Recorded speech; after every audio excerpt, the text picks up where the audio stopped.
পদ সম্পর্কে বলবেন, কতটুকু সম্পদ থাকলে কোরবানি করতে হবে। কোরবানির নিসাব হলো জাকাতের নিসাব। একজন মানুষের কাছে 595 গ্রাম রূপা বা তার সমমূল্য যদি থাকে তাহলে তার উপরে কোরবানি বর্তাবে, এবং সেই নিসাবটি হলো বর্তমান বাজার মূল্য হিসাব করলে আপনার 595 গ্রাম রূপার যে মূল্য আছে সেটি হয়তো 40 বা 50 হাজার টাকা বা তার কাছাকাছি ফিগারে থাকবে।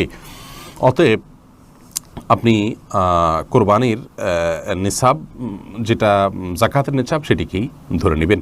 যদিও এর আগে আমরা শুরুতেই বলেছি যে কোরবানি যে ব্যক্তি করার সামর্থ্য রাখেন তার উপরে কোরবানিটি বর্তায়, এর জন্য নিসাব কোনো আবশ্যক নয়, এমনটি মত দিয়েছেন সৌদি আরব ওলামা ইকরাম এবং অন্যান্য মাযহাবে।